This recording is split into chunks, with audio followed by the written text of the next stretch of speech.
What does it mean to be a global community? Globalism, development, and culture. Over the years, there has been increased interactions, migrations, and contact within and across borders worldwide. We begin by looking at colonialism and the trajectory it has taken that has contributed to creating a global community. We start by looking at European colonialism and the motivations. There was a desire for adventure,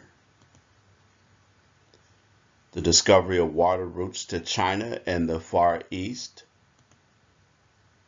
the desire to obtain wealth and build empires, and the desire to spread Christianity. So models of European colonialism began with the acquisition of colonies for access to and exploitation of natural resources, the acquisition of maritime colonies to control trade, and the acquisition of colonies so that Europeans could establish permanent settlements. European colonialism was imperialistic, meaning that it was empire building through state expansion of both territories and commerce. Although colonization was beneficial for the Europeans, it was costly for the indigenous people. They were conquered by force, sold like chattel, stripped of resources, thrown off ancestral lands, and stripped of traditional livelihoods and left dispossessed of land. Many worked at corvée labor, which is a system of required labor practiced during the colonial period. And even after independence, the local populations were severely undereducated and undercapitalized.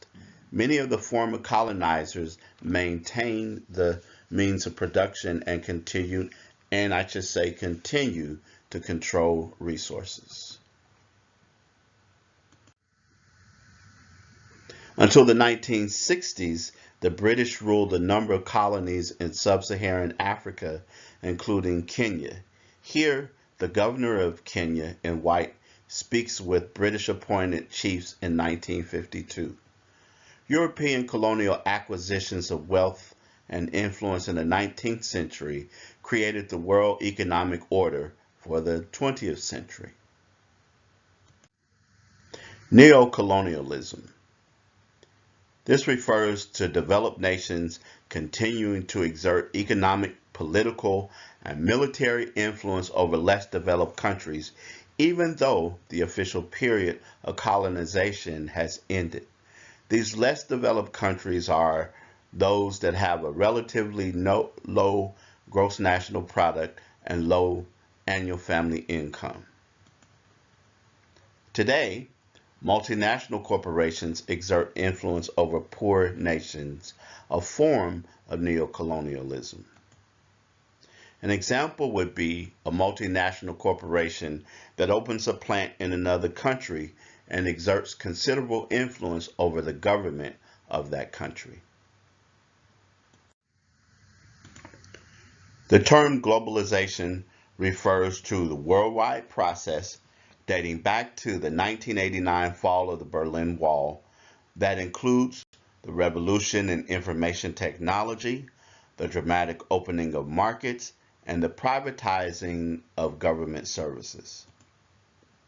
The phenomenon itself is a dynamic process because markets for both labor and products do not stay the same for long periods of time.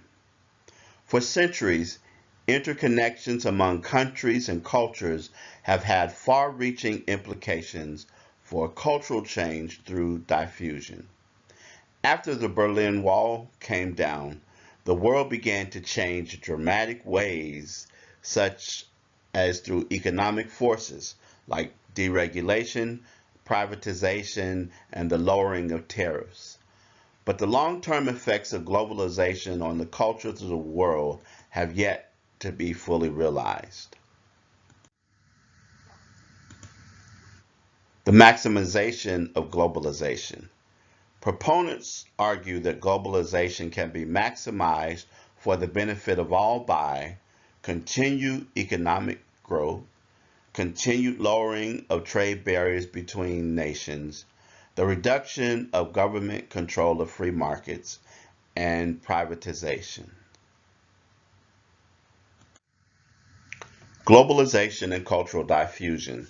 This picture shows young men in baseball caps at a Starbucks in Dubai, and the concepts of both globalization and cultural diffusion can be seen with them patronizing a multinational corporation, the US-based Starbucks, and then adopting the habit of wearing baseball caps, which is something that's common now in many places around the world, but came as a result of contact with cultures like that of the United States. Cultural anthropology has played an important role with regard to the global challenges that we face today. It's helped to identify some of the major cultural trends or transformations. It's documented recent trends and changes and then been a part of the conversation about suggestions for the future. It, in describing the trends, has helped to reinforce beneficial trends and in many cases also slow down or reverse more harmful trends. We look at some of the major global challenges that the new millennium poses. Global health problems, the widening gap between poor and wealthy nations, demographic shifts between and within nation states, environmental destruction, climate change, depletion of the world's natural resources, the need for cleaner and more sustainable sources of energy, equitable access to drinking water, children's need for quality education and health care, the injustices that are inflicted on the world's indigenous people, sustainable economic development in the developing world, and cultural survival of indigenous populations and global environmental challenges.